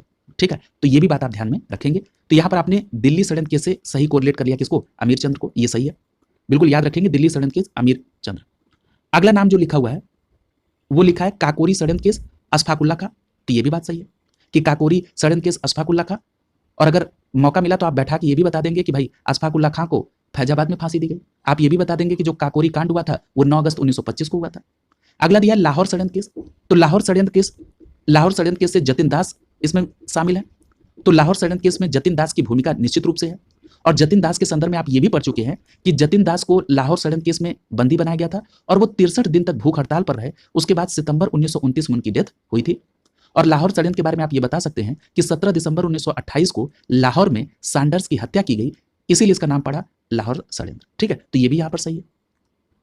और अगर यही एक बात और मैं आपसे पूछ लूं कि काला पानी की सजा किसको दी गई थी, काला पानी की सजा किसको दी गई थी लाहौर केस में, तो याद रखिएगा बटुकेश्वर दत्त को। याद है ना, बटुकेश्वर दत्त को काला पानी की सजा देकर सेलुलर जेल भेजा गया था। ठीक है, तो ये तमाम बातें आप ध्यान में रखेंगे। क्लियर है? और ये भी आपको पता है कि भगत सिंह, सुखदेव और राजगुरु को इसमें क्या दी गई थी, फांसी की सजा दी गई थी। अगला देखिए, पूछा जा रहा है नासिक षड्यंत्र केस और रास बिहारी बोस। तो देखिए मैंने स्टार्टिंग में ही आपको बताया था कि जो रास बिहारी बोस साहब थे इनका संबंध था दिल्ली षड्यंत्र से। और ये दिल्ली षड्यंत्र हुआ कब था, दिसंबर 1912 में। कब हुआ था, दिसंबर 1912 में। और इस दिल्ली षड्यंत्र में जो उस समय वायसराय था, तत्कालीन वायसराय हार्डिंग, उसकी हत्या का प्रयास किया गया था। क्लियर है? उसमें भूमिका यहां पर रास बिहारी बोस की थी। तो आपके मन में यह प्रश्न उठ रहा होगा, तो फिर ये नासिक षड्यंत्र केस क्या है, तो जरा इसको भी यहीं पर कोरिलेट कर लीजिए। देखिए ये जो नासिक केस षड्यंत्र हुआ था, ये षड्यंत्र कब हुआ था, तो याद रखेंगे ये 1909 में हुआ था। कब हुआ था, 1909 में, याद रखिएगा 1909 में। अब देखिए इसमें हुआ क्या था, नासिक षड्यंत्र केस 1909 में ऐसा कहा जाता है कि सावरकर यानी बीडी सावरकर की प्रेरणा से अनंत लक्ष्मण कान्हरे, क्या नाम था, अनंत लक्ष्मण कान्हरे, जिन्होंने नासिक के जिला जज जिनका नाम था जैक्सन, उनकी हत्या कर दी थी। इसी कांड को नासिक षड्यंत्र केस कहते हैं। चूंकि नासिक के जिला जज थे जैक्सन और उनकी हत्या की गई, इसीलिए इस केस का नाम क्या पड़ गया, नासिक षड्यंत्र केस। और इसमें किसने इनकी हत्या की, जैक्सन ने, अनंत लक्ष्मण कान्हरे। तो वो दिन दूर नहीं है जिस एग्जाम में यह प्रश्न पूछ लिया जाए कि नासिक षड्यंत्र केस से संबंधित हैं अनंत लक्ष्मण कान्हरे, और बताइए कि ये सही सुमेलित है कि नहीं। तो आपका जवाब क्या होगा, सही सुमेलित है। और किसकी प्रेरणा से इन्होंने किया था, तो बीडी सावरकर की प्रेरणा से। क्लियर है? और याद रखिएगा इसी केस में जब ये अंग्रेजों को पता चला कि इसमें सावरकर की भूमिका है, तो उनको भी अभियोग घोषित थे और इस केस में अभियोग बनाकर सावरकर के ऊपर केस चला। और उसके बाद इसी नासिक षड्यंत्र केस में ही सावरकर को सेलुलर जेल भेजा गया था। 1910 से लेकर 1934 तक अंडमान की सेलुलर जेल में भेजा गया बीडी सावरकर को। किस केस में, इसी नासिक षड्यंत्र केस में। क्लियर है? अब एक बात और याद रखिएगा, हमने आपको बताया कि 1910 से 1934 तक अंडमान की सेलुलर जेल में किसको भेजा गया, बीडी सावरकर को। यही कारण है कि जो हवाई अड्डा है, कहां का हवाई अड्डा, अभी आपको पता है कि पोर्ट ब्लेयर का जो हवाई अड्डा है उसका नाम बदलकर सावरकर हवाई अड्डा कर दिया गया। इसी से रिलेशन है इसका। अब पूरी बात आप नासिक षड्यंत्र, उधर आप अनंत लक्ष्मण कान्हरे, बीडी सावरकर की भूमिका, और बाद में पोर्ट ब्लेयर हवाई अड्डे का नाम बदलकर सावरकर हवाई अड्डा, इन सभी को एक तरीके से लिंक कर सकते हैं। क्लियर है? तो ये बात स्पष्ट हो गई आपकी। तो हम आगे चलें। हाँ, रास बिहारी बोस के बारे में एक बात और याद रख लीजिएगा कि जो रास बिहारी बोस थे, इन्होंने जापान में 1941 में इंडियन इंडिपेंडेंस लीग की स्थापना की थी। मैं फिर से बता रहा हूं, ये जो रास बिहारी बोस थे, इन्होंने 1941 में, कब, 1941 में जापान में इंडियन इंडिपेंडेंस लीग की स्थापना की थी। ये भी बात याद रखिएगा। और साथ ही साथ रास बिहारी बोस का भी एक स्टेटमेंट था। उन्होंने कहा था कि एशिया एशिया वालों के लिए है, एशिया एशिया वालों के लिए है। ये कथन किसका है, रास बिहारी बोस का। तो ये सभी बातें आप ध्यान में रखेंगे क्योंकि कभी ना कभी यहां से प्रश्न आपसे पूछे गए। अगला देखिए, प्रश्न संख्या 42, आपसे पूछा जा रहा है कि निष्क्रिय विरोध के सिद्धांत का प्रतिपादन किसने किया था। तो याद रखिएगा ये जो निष्क्रिय विरोध का प्रतिपादन किया था ये अरविंदो घोष ने किया था। तो यहां पर प्रश्न संख्या 42 का डी विकल्प से हो जाएगा, अरविंद घोष के द्वारा निष्क्रिय विरोध सिद्धांत का प्रतिपादन किया गया था। और ये जो अरविंद घोष जी हैं, इनके द्वारा एक पुस्तक आप पढ़ चुके हैं, इंग्लिश में है वंदे मातरम। क्लियर है? तो ये जो वंदे मातरम अरविंदो घोष से संबंधित है, ये किस भाषा में है, तो याद रखेंगे इंग्लिश में लिखी गई। क्लियर है? और अरविंदो घोष के द्वारा ही निष्क्रिय विरोध के सिद्धांत का प्रतिपादन किया गया था। देखिए एक बात, अगर मैं यहां पर वंदे मातरम का जिक्र कर रहा हूं तो याद रखिएगा, आपसे कहीं गलती ना हो, वंदे मातरम से 3 लोगों का जुड़ाव है, एकदम स्पष्ट रूप से याद रखिएगा, लिख लीजिएगा। एक तो वंदे मातरम से अरविंदो घोष इंग्लिश में, इसके अलावा लाला लाजपत राय आप उर्दू भी जान चुके हैं, इसके अलावा बिपिन चंद्र पाल का संबंध भी वंदे मातरम से। इन तीनों लोगों का नाम आप याद रखिएगा। क्लियर है? हाँ, तो मैं बात कर रहा था कि निष्क्रिय विरोध जो है ये सिद्धांत किसने दिया था, अरविंदो घोष ने दिया था। क्लियर? अब ये निष्क्रिय विरोध का सिद्धांत क्या था, तो अरविंदो घोष का ये मानना था कि अंग्रेजों को अविलंब देश छोड़ देना चाहिए। क्यों? क्योंकि जब तक वो देश नहीं छोड़ेंगे तब तक उनके खिलाफ विरोध प्रदर्शन होता रहेगा। क्लियर? अगला देखिए, प्रश्न संख्या 43, पूछा जा रहा है कि निम्नलिखित में से किस क्रांतिकारी नेता ने कलकत्ता के क्रूर पुलिस कमिश्नर चार्ल्स टेगार्ड की हत्या का प्रयास किया। इतनी हत्या का प्रयास किया गया था कि स्कॉलर भी क्या करे, कितनी हत्या याद करें। हाँ, तो बात कर रहे थे 43, पूछा जा रहा है चार्ल्स टेगार्ड की हत्या का प्रयास किसने किया था। ये जो चार्ल्स टेगार्ड था ये कलकत्ता का पुलिस कमिश्नर था। तो याद रखिएगा इनकी हत्या का प्रयास किया था गोपीनाथ साहा ने। तो याद रखिएगा गोपीनाथ साहा ने, और ये प्रयास कब हुआ था? 1924 में, याद रखिएगा 1924 में गोपीनाथ साहा ने कलकत्ता के एक पुलिस कमिश्नर थे जिनका नाम था, क्या नाम था? चार्ल्स टेगार्ड, उनकी हत्या का प्रयास किया था। क्लियर है? तो ये बात भी आप ध्यान में रखेंगे। अगला देखिए प्रश्न संख्या 44, और ये प्रयास किसने किया था? गोपीनाथ साहा ने। प्रश्न संख्या 44 में पूछा जा रहा है कि लाठी क्लब की स्थापना किसके द्वारा की गई? तो याद रखिएगा लाठी क्लब की स्थापना जो की गई, ये की गई थी बाल गंगाधर तिलक के द्वारा। बाल गंगाधर तिलक के द्वारा लाठी क्लब की स्थापना की गई थी। अब देखिए बाल गंगाधर तिलक के संदर्भ में आप क्या पढ़ चुके हैं? आप ये पढ़ चुके हैं कि बाल गंगाधर तिलक ने ही महाराष्ट्र में गणपति महोत्सव और शिवाजी महोत्सव को भी की शुरुआत की थी। क्लियर है? इसके साथ साथ याद रखिएगा बाल गंगाधर तिलक ने लाठी क्लब की भी स्थापना की थी। और एक प्रश्न और पूछा जाता है कि हिंदू अखाड़ा की स्थापना का संबंध किससे है? तो याद रखिएगा हिंदू अखाड़ा की स्थापना का संबंध भी बाल गंगाधर तिलक से है। यानी लाठी क्लब हो गई, हिंदू अखाड़ा, इसके साथ जो उत्सव शुरू किए गए उसमें गणपति उत्सव और शिवाजी महोत्सव शामिल है, और इन सभी का संबंध किससे? बाल गंगाधर तिलक से। अगला देख लीजिए प्रश्न संख्या 45। प्रश्न संख्या 45 में आपसे कहा जा रहा है कि यहाँ जो मुकदमे दिए गए हैं इनका सही कलानुक्रम व्यवस्थित करिए। क्लियर है? देखिए लाहौर मुकदमे की अगर बात करें तो अभी चर्चा हुई थी लाहौर षड्यंत्र की, जिसमें लाहौर में सैंडर्स के ऊपर हत्या की गई, और ये हुआ कब था? दिसंबर 1928 में। तो आप इसको मोटे तौर पर 1928 ले लीजिए। ठीक। अब उसके बाद काकोरी कांड है। काकोरी कांड हुआ था 9 अगस्त 1925 को, तो यहां पर आप 1925 ले लीजिए। फिर उसके बाद मेरठ मुकदमा है। मेरठ मुकदमा हुआ था 1929 में, तो आप यहां पर 1929 ले लेंगे। ठीक। फिर उसके बाद कानपुर, तो कानपुर कब हुआ था? 1924 में। ठीक। अब आप कलानुक्रम व्यवस्थित करिए। तो अगर हम छोटे से बड़े की तरफ चले तो यहां पर सबसे पहले 1924 कानपुर आता है, लेकिन आप देख रहे हैं किसी भी ऑप्शन में 4 से स्टार्टिंग नहीं है। अगर हम बड़े से छोटे की तरफ आए तो सबसे पहले यहां पर आएगा 1929 मेरठ मुकदमा। 3 से भी स्टार्टिंग कोई नहीं है। 3 ऑप्शन में स्टार्टिंग 1 से की गई है और एक में 2 से। यहां पर देखिए जो लाहौर मुकदमा है, ये जो लाहौर षड्यंत्र हुआ था 1928, इसके पहले भी एक लाहौर षड्यंत्र फर्स्ट के नाम से जाना जाता है, जो केस हुआ था गदर आंदोलन के बाद। क्लियर है? तो ये हुआ था 1916 में। तो जरा उससे कोरिलेट करके देखते हैं 1916 वाले से। हम लोग 1916 से इसको जरा कोरिलेट करके देखें।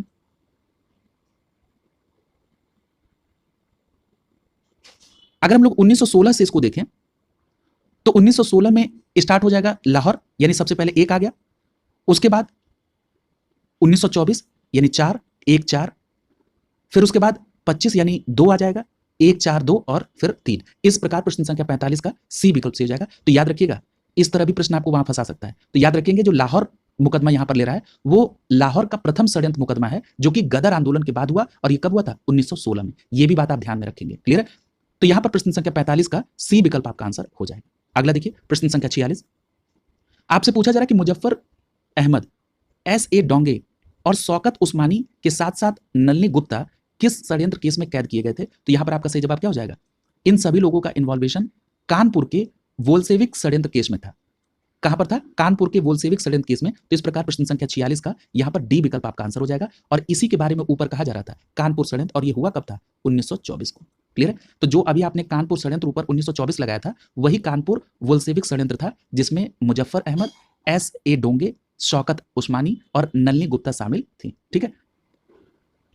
अगला देखिए प्रश्न संख्या 47। यहां पर आपको सूची को सुमेलित करना है। एक तरफ संगठन का नाम है, दूसरी तरफ संस्थापक का नाम है। पहला लिखा है अभिनव भारत, तो ये आप पढ़ चुके हैं। अभिनव भारत से संबंधित कौन है? तो बी डी सावरकर। तो आप ए को कोरिलेट करेंगे किससे? पहले से ही कर लीजिए, एक को पहले से। मित्र मेला, तो मित्र मेला बी डी सावरकर, बी को दूसरे से कर लीजिए। Indian Republican army, Indian Republican army के संदर्भ में मैंने आपको कोरिलेट कराया था। देखिए यहां पर कितना मदद कर रहा है। याद करिए जो चटगांव शस्त्रागार मैटर था जिसमें सूर्यसेन का इन्वॉल्वेशन था, तो वही मैंने बताया था कि सूर्यसेन के नेतृत्व में IRA यानी इंडियन रिपब्लिकन आर्मी के सदस्यों ने इस चटगांव शस्त्रागार पर आक्रमण करके हथियारों को लूटा था। तो वहीं से आप कोरिलेट कर लेंगे इंडियन रिपब्लिकन आर्मी यानी IRA, और सीधे किससे कोरिलेट करेंगे? S सेन यानी सुकुमार सूर्यसेन। ठीक है? सूर्यसेन, S सेन का मतलब सूर्यसेन। तो यहां पर आप कोरिलेट करेंगे सी को किससे? चौथे के साथ। फिर उसके बाद लिखा हिंदुस्तान रिपब्लिकन एसोसिएशन, यानी यहां पर बात हो रही किसकी? हिंदुस्तान रिपब्लिकन एसोसिएशन, HRA की बात हो रही। तो HRA से कौन जुड़ जाएगा? SN सान्याल। ठीक है? तो यहां पर आप डी को कोरिलेट कर देंगे तीसरे के साथ। तो जो आपका कूट बन रहा है क्या बन रहा है? 1 2 4 3, 1 2 4 3, 1 2 4 3, 1 2 4 3, तो ऑप्शन ही नहीं है।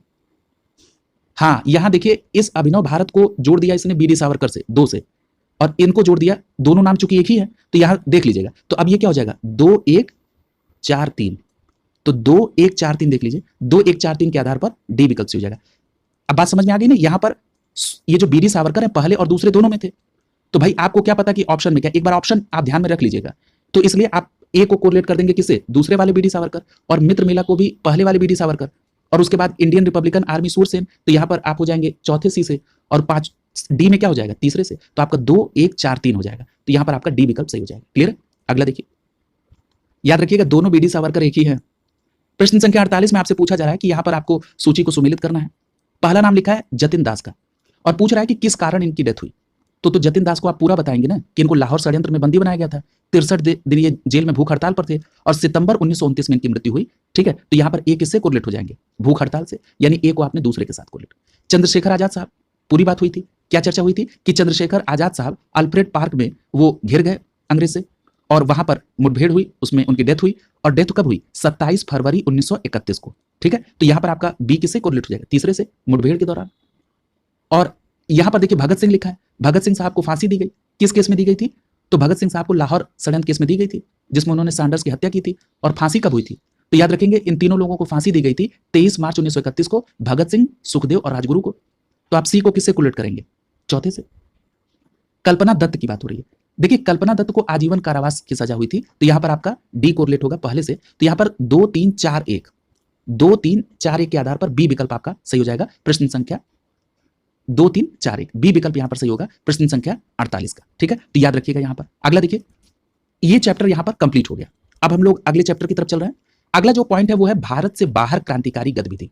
ठीक है, अब तक जो चर्चा हो रही थी ऐसी क्रांतिकारी गतिविधियों की जो कि भारत में हो रही थी। अब हम लोग चर्चा करेंगे भारत से बाहर क्रांतिकारी गतिविधियों की। और इसमें जो सबसे पहला प्रश्न आपसे पूछा जा रहा है कि लंदन में इंडियन होम रूल सोसाइटी किसके द्वारा प्रारंभ की गई। तो याद रखेंगे लंदन में जो इंडियन होम रूल सोसाइटी प्रारंभ किया वो श्यामजी कृष्ण वर्मा ने। तो यहां पर दो बातें आपको ध्यान रखना है कि Indian home rule society Shyamji Krishna Verma ने कहां प्रारंभ की, तो लंदन में। ये बहुत इंपॉर्टेंट है। और कब प्रारंभ की थी, तो याद रखिएगा 1905 में। कब की थी, 1905 में। तो याद रखेंगे 1905 में लंदन में श्यामजी कृष्ण वर्मा के द्वारा इंडियन होम रूल सोसाइटी की स्थापना की गई थी। क्लियर, ध्यान रखिएगा। और ये जो इंडियन होम रूल सोसाइटी है इसके द्वारा एक समाचार पत्र भी प्रकाशित होता था, उसका नाम भी याद रखिएगा, इंडियन सोशोलॉजिस्ट। क्या है, इंडियन सोशियोलॉजिस्ट। ये समाचार पत्र है जो कि इंडियन होम रूल सोसाइटी द्वारा जारी किया जाता था। क्लियर, याद रखेंगे। और याद रखिएगा इस समय उपाध्यक्ष अगर पूछ ले कोई तो उपाध्यक्ष थे अब्दुल्ला सुहरावर्दी। कौन थे, अब्दुल्ला सुहरावर्दी उपाध्यक्ष थे। अगला देखिए, प्रश्न संख्या 2 आपसे पूछा जा रहा है कि लंदन में इंडिया हाउस की स्थापना किसने की थी। तो याद रखिएगा लंदन में इंडिया हाउस की स्थापना श्यामजी कृष्ण वर्मा, यानी प्रश्न संख्या 2 का ए विकल्प आपका आंसर हो जाएगा। क्लियर। प्रश्न संख्या 3 देख लीजिए, पूछा जा रहा है कि वह कौन थे जिसने गदर पार्टी को स्थापित किया था। अब जरा गदर पार्टी के संदर्भ में एक बात याद रखिएगा, जरा इसका बैकग्राउंड देखिए। 1913 में, कब की बात हो रही है, 1913 में। 1913 में सोहन सिंह भकना ने एक संस्था की स्थापना की जिसका नाम था हिंदुस्तानी पैसिफिक कोस्ट एसोसिएशन। हिंदुस्तानी पैसिफिक कोस्ट एसोसिएशन, और कई जगह आपको यह भी दिखेगा पैसिफिक कोस्ट हिंदुस्तानी एसोसिएशन। ठीक है, ये दोनों नाम देखने को मिलते हैं। तो इनकी स्थापना किसने की थी, सोहन सिंह भकना ने 1913 में। और ये जो पैसिफिक कोस्ट हिंदुस्तानी एसोसिएशन था, इसी संस्था ने एक अखबार निकाला गदर, और इस संस्था के नाम पर ही पार्टी का नाम क्या पड़ गया, गदर पार्टी। क्लियर है। और लाला हरदयाल जो थे वो इस संस्था के प्रबल मार्गदर्शक में थे। तो यहां पर सोहन सिंह भकना का नाम नहीं है, तो यहां पर आप जो गदर पार्टी को रिलेट करेंगे किससे करेंगे, तो याद रखिएगा लाला हरदयाल से। ठीक है, तो याद रखेंगे लाला हरदयाल। तो प्रश्न संख्या 3 का ए विकल्प आपका आंसर हो जाएगा, लाला हरदयाल गदर पार्टी। क्लियर, याद रखिएगा। अगला देखिए, और याद रखिएगा ये जो संस्था स्टैब्लिश की गई ये कहां पर, तो याद रखेंगे अमेरिका के सैन फ्रांसिस्को में। ठीक है, और एक बात और याद रखिएगा, इन लोगों के द्वारा सैन फ्रांसिस्को में एक युगांतर आश्रम भी खोला गया था, यह भी बात ध्यान रखिएगा। अगला देखिए, प्रश्न संख्या 4। प्रश्न संख्या 4 में आपसे पूछा जा रहा है कि गदर पार्टी की स्थापना कब हुई थी, तो आप सीधे करेंगे 1913 में। तो यहां पर प्रश्न संख्या 4 का बी विकल्प से हो जाएगा, गदर पार्टी की स्थापना 1913 में हुई थी। इसका बैकग्राउंड आपने देख लिया है। अगला देखिए, प्रश्न संख्या 5 पूछा जा रहा है कि निम्नलिखित में से कौन गदर पार्टी के पहले सभापति थे। तो देखिए मैंने आपसे कहा था ना, यहां ऑप्शन में लाला हरदयाल और सोहन सिंह भकना दोनों नाम दिया है, तो यहां आप किसके साथ जाएंगे, सोहन सिंह भकना। तो याद रखेंगे गदर पार्टी के पहले सभापति थे सोहन सिंह भकना। तो यहां पर प्रश्न संख्या 5 का बी विकल्प आपका आंसर हो जाएगा। क्लियर। अगला देखिए, प्रश्न संख्या 6 पूछा जा रहा है कि प्रथम विश्व युद्ध के दौरान सक्रिय होने वाले गदर क्रांतिकारियों का आधार स्थल कहां था। तो देखिए मैंने आपको बताया था कि जो गदर क्रांतिकारियों का जो आधार स्थल था वो कहां था, सैन फ्रांसिस्को। अब देखिए यहां पर एक प्रश्न को घुमा के पूछा, जो सैन फ्रांसिस्को था ये कहां पर है? तो याद रखेंगे ये जो सैन फ्रांसिस्को पड़ता है ये संयुक्त राज्य अमेरिका के पश्चिमी भाग में पड़ता है। तो यहां थोड़ा सा प्रश्न को ज्योग्राफी से टच करके लिया गया। तो यहां पर डायरेक्ट सैन फ्रांसिस्को नहीं पूछा, पूछा कि उसके कि वो अमेरिका के किस हिस्से में। तो याद रखेंगे पश्चिमी जो अमेरिका का हिस्सा है, पश्चिमी भाग, उसमें है सैन फ्रांसिस्को। तो यहां पर आपका सी विकल्प सही हो जाएगा प्रश्न संख्या 6 का। ठीक है, तो याद रखेंगे सैन फ्रांसिस्को पश्चिमी अमेरिका। अगला देखिए प्रश्न संख्या 7, पूछा जा रहा है कि गदर पार्टी की स्थापना कब हुई थी, कहां पर? तो याद रखिएगा जो गदर पार्टी की स्थापना की गई थी वो कहां पर?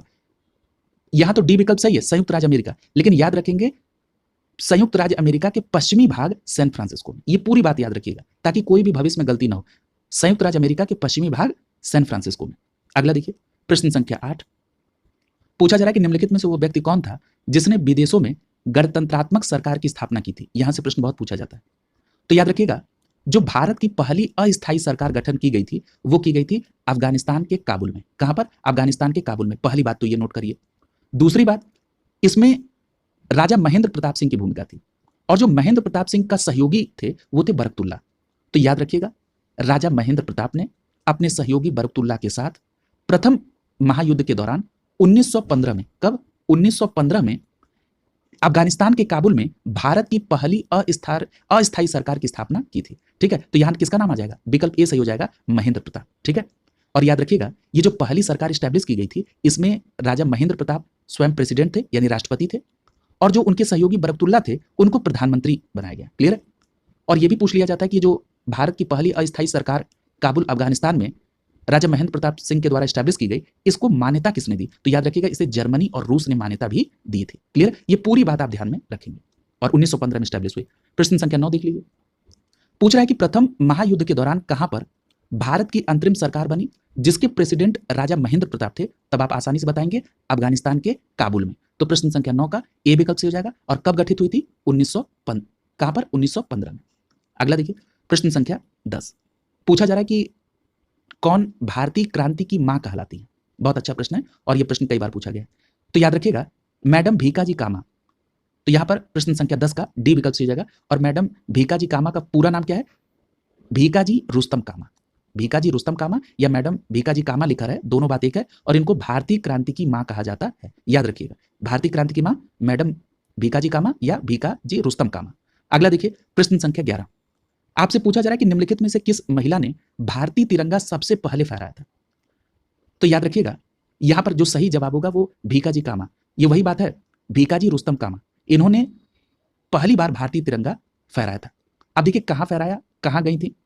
तो याद रखिएगा ये जो मैडम भीकाजी कामा थी ये 1907 में, कब की बात है? 1907 में स्टुटगार्ट जर्मनी में, जगह का नाम याद रखिएगा, स्टुटगार्ट जर्मनी में एक अंतरराष्ट्रीय समाजवादी कांग्रेस का आयोजन था, उसी में पार्टिसिपेट करने गई थी। और इसी 1907 के स्टुटगार्ट जर्मनी में हुए अंतरराष्ट्रीय समाजवादी कांग्रेस में इन्होंने पहली बार प्रथम भारतीय स्वतंत्रता ध्वज को फहराया था। क्लियर?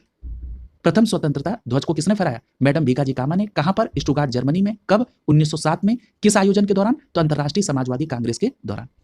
एक प्रश्न और यहीं पर पूछा जाता है, आपसे पूछा जाता है कि जो मैडम भीकाजी कामा ने तिरंगा फहराया था, तिरंगा का मतलब 3 रंगों से बना, उसमें कौन कौन से रंग थे? तो याद रखिएगा इसमें हरा, पीला और लाल। हरा, पीला और लाल, ये 3 रंग था जो मैडम भीकाजी कामा ने स्टुटगार्ट जर्मनी में 1907 में अंतरराष्ट्रीय समाजवादी कांग्रेस के दौरान फहराया था। क्लियर? अगला देखिए प्रश्न संख्या 12, आपसे पूछा जा रहा है कि मैडम कामा 1907 में प्रथम तिरंगा कहां फहराया था? तो मैंने आपसे बताया स्टुटगार्ट, कहां पर? जर्मनी में। तो प्रश्न संख्या 12 का डी विकल्प सही हो जाएगा। अगला देखिए प्रश्न संख्या 13, पूछा जा रहा है कि कामागाटा मारू क्या है? अब देखिए कामागाटा मारू एक जलपोत के संदर्भ में है। हुआ यह था कि एक जलपोत कामागाटा मारू कनाडा की यात्रा पर निकला था और प्रथम विश्व युद्ध का दौरान था। और ये जो कामागाटा मारू जलपोत जो कनाडा की यात्रा पर निकला था, इसको बुक किसने किया था ये भी पूछा जाता है। तो इसको बुकिंग करने का काम गुरदीप सिंह ने किया था। भारत के ही गुरदीप सिंह थे, उन्होंने किया था। ठीक है, कई जगह आपको गुरदीप सिंह या गुरदीत भी लिखेगा। ठीक है, गुरदीत लिखे या गुरदीप लिखे, आप उसको टिक करिएगा कामागाटा मारू के संदर्भ में। क्लियर है? और इसमें कितने यात्री थे? तो 376 यात्री थे। ठीक है, और ये कनाडा के वैंकूवर के लिए प्रस्थान किया था। तो इसने इतनी जानकारी के आधार पर आप ये कह सकते हैं कि यहाँ पर विकल्प सी सही हो जाएगा। कनाडा की यात्रा के लिए निकला हुआ जलपोत था कामागाटा मारू, इसको बुक किया था गुरदीत या गुरदीप के द्वारा। और इसमें 376 यात्री कनाडा के वैंकूवर बंदरगाह के लिए प्रस्थान किए थे और वो समय कब था? प्रथम विश्व युद्ध के दौरान। क्लियर? याद रखिएगा यहां पर प्रश्न संख्या 13 का सी विकल्प सही हो जाएगा। अगला देखिए प्रश्न संख्या 14, पूछा जा रहा है कि निम्नलिखित में से कौन कामागाटा घटना से संबंधित है। तो मैंने आपसे कहा था ना, ये जो कामागाटा जो जलपोत को रिजर्व किया था वो किसने किया था, भारत के गुरदीप या गुरदीत ने। तो यहाँ पर बी विकल्प में लिखा है बाबा गुरदीप, तो यही आपका आंसर होगा। प्रश्न संख्या 14 का बी विकल्प आपका सही हो जाएगा। कामागाटा मारू घटना से बाबा गुरदीप सिंह संबंधित है। अगला देखिए प्रश्न संख्या 15, प्रश्न संख्या 15 में आपसे पूछा जा रहा है कि निम्नलिखित में से किसने इंडिपेंडेंस लीग की स्थापना की थी। तो याद रखिएगा इंडिपेंडेंस लीग की जो स्थापना की थी वो किसने की थी, रास बिहारी बोस ने। और कहां पे की थी, जापान में। ठीक है, मैं पहले ही कोरिलेट करा चुका हूं। तो प्रश्न संख्या 15 का सी विकल्प सही हो जाएगा। रास बिहारी बोस ने जापान में इंडिपेंडेंस लीग की स्थापना की थी। क्लियर, तो याद रखेंगे इंडिपेंडेंस लीग का संबंध किसे, रास बिहारी बोस। तो यहां पर सी विकल्प आपका सही हो जाएगा। अगला देखिए प्रश्न संख्या 16, पूछा जा रहा है कि गदर क्या था। तो इस पर तो चर्चा हुई है। तो गदर पहला ऑप्शन करा कि भारतीयों का एक क्रांतिकारी संघ था जिसका प्रधान कार्यालय सैन फ्रांसिस्को था। सीधे आप इसको टिक करेंगे, ये पूरी बात आप पढ़ चुके हैं। और सैन फ्रांसिस्को संयुक्त राज्य अमेरिका के किस भाग में, तो आपका सीधा जवाब हो जाएगा संयुक्त राज्य अमेरिका के पश्चिमी भाग सैन फ्रांसिस्को में गदर पार्टी के आंदोलन का ये केंद्र था। तो इसलिए प्रश्न संख्या 16 का ए विकल्प आपका आंसर हो जाएगा। क्लियर है, और ये स्थापना कब हुई थी, 1913 में। अगला देखिए प्रश्न संख्या 17, प्रश्न संख्या 17 में आपसे पूछा जा रहा है कि गदर क्रांति छिड़ने का महत्वपूर्ण कारण क्या था। तो देखिए जो गदर क्रांति छिड़ी थी उसका कारण था प्रथम महायुद्ध का शुरू होना। देखिए हुआ यह था कि जब 1914 में प्रथम विश्व युद्ध शुरू हो गया तो उस समय भारतीय राष्ट्रीयता जो है एकदम अपने उफान पर थी, उद्वेलित हो रही थी। तो कई जगह क्रांतिकारी एक्टिविटीज हुई। उसी दौरान ये जो गदर क्रांतिकारी थे इनके द्वारा भी अंग्रेज हुकूमत को उखाड़ फेंकने के उद्देश्य से गदर क्रांति की गई। तो यहां पर प्रश्न संख्या 17 का सी विकल्प आपका आंसर हो जाएगा। अगला देख लीजिए प्रश्न संख्या 18, आपसे पूछा जा रहा है कि 1906 में लंदन में अभिनव भारत सोसाइटी की स्थापना किसने की थी। तो देखिए लंदन में अभिनव भारत सोसाइटी की जो स्थापना है 1906 में, ये किसके द्वारा की गई थी। तो आपका जवाब होगा विनायक दामोदर सावरकर के द्वारा। ये आप पहले ही पढ़ चुके हैं। तो यहां पर प्रश्न संख्या 18 का ए विकल्प आपका आंसर हो जाएगा। क्लियर है, अगला देखिए प्रश्न संख्या 19, पूछा जा रहा है कि निम्नलिखित में से किस युग्म को इंग्लैंड में अंग्रेजी अधिकारियों की हत्या के आरोप में फांसी की सजा सुनाई देगी। तो देखिए यहां पर वो दो युग्म कौन है जिसने इंग्लैंड में अंग्रेज अधिकारी की हत्या की थी और उसमें उनको फांसी हुई। तो देखिए यहां पर जो नाम आपको दिख रहा है उसमें सी विकल्प आपका सही होगा, मदन लाल ढींगरा और ऊधम सिंह। अब यहां पर एक बात और ध्यान रखिएगा, मदन लाल ढींगरा के संदर्भ में एक बात याद रखिएगा, आप पढ़ चुके हैं कि बीडी सावरकर की प्रेरणा से मदन लाल ढींगरा ने हत्या की थी। किसकी की थी, कर्जन वाइली की। ठीक है, तो याद रखेंगे मदन लाल ढींगरा ने बीडी सावरकर की प्रेरणा से इंग्लैंड में कर्जन वाइली की हत्या की थी और यह हत्या कब हुई थी, 1909 में। क्लियर है, दूसरा नाम लिखा है ऊधम सिंह। ऊधम सिंह ने जो हत्या की थी वो किसकी की थी, माइकल ओ डायर की। तो याद रखेंगे ऊधम सिंह ने माइकल ओ डायर की और मदन लाल ढींगरा ने इंग्लैंड में कर्जन वाइली की हत्या की। इसी दोनों जोड़े को इंग्लैंड में अंग्रेज अधिकारी की हत्या के आरोप में फांसी की सजा हुई थी। यही प्रश्न आपसे पूछ रहा है। तो प्रश्न संख्या 19 का सी विकल्प आपका आंसर हो जाएगा। अगला देखिए प्रश्न संख्या 20, पूछा जा रहा है कि madam Bhikaji Cama, M Barkatullah, V S Iyer, M N Roy, इन लोगों में समानता क्या है। तो देखिए इन लोगों में समानता यह है कि ये जो जितने नाम आपको दिए गए ये सभी ऐसे क्रांतिकारी हैं जो जिनकी एक्टिविटी भारत से बाहर थी। ठीक है, यानी भारत के बाहर रहते हुए इन्होंने भारत के क्रांतिकारी आंदोलन को सपोर्ट करने का प्रयास किया। तो यहां पर प्रश्न संख्या 20 में जो आपका, हाँ यहां देखिए सी विकल्प सही हो जाएगा। वे सभी प्रमुख क्रांतिकारी थे, स्वतंत्रता आंदोलन की अवधि में भारत से बाहर विविध देशों में रहकर काम कर रहे थे। किसकी किसकी बात हुई है, madam Bhikaji Cama, M Barkatullah, V S Iyer, M N Roy. Clear है, देखिए मैडम भीकाजी कामा के बारे में आप पढ़ चुके हैं कि मैडम भीकाजी कामा जब 1907 में अंतर्राष्ट्रीय समाजवादी कांग्रेस में गई स्टुटगार्ट जर्मनी में, तो वहां पर उन्होंने प्रथम भारतीय स्वतंत्रता ध्वज फहराया। और ये जो ध्वज था इसमें 3 रंग थे, हरा, पीला और लाल। क्लियर, तो ये पढ़ चुके हैं आप। यहां पर मैडम भीकाजी कामा के संदर्भ में एक बात और याद रखिएगा, आपसे पूछा गया कि ये किसकी निजी सचिव थी। तो याद रखिएगा दादा भाई नौरोजी की निजी सचिव थी मैडम भीकाजी कामा। क्लियर है, और एक बात और याद रखिएगा, ये जो मैडम भीकाजी कामा है ये एक पारसी परिवार से संबंधित थी, यानी इनके माता पिता जो थे ये पारसी थे। इस तरह के भी प्रश्न आपसे पूछे गए हैं। क्लियर, तो इसको भी आप ध्यान में रखिएगा। अगला देखिए, तो यहां पर जो विदेशों में क्रांतिकारी एक्टिविटीज हुई उसके संदर्भित जो भी प्रश्न थे वो यहां पर कंप्लीट हो गए। हम लोग अगली क्लास में बंगाल विभाजन और स्वदेशी आंदोलन से आगे बढ़ेंगे। आप लोग सतत अपनी तैयारी करते रहें। शुभकामनाओं के साथ आप सभी का बहुत बहुत धन्यवाद।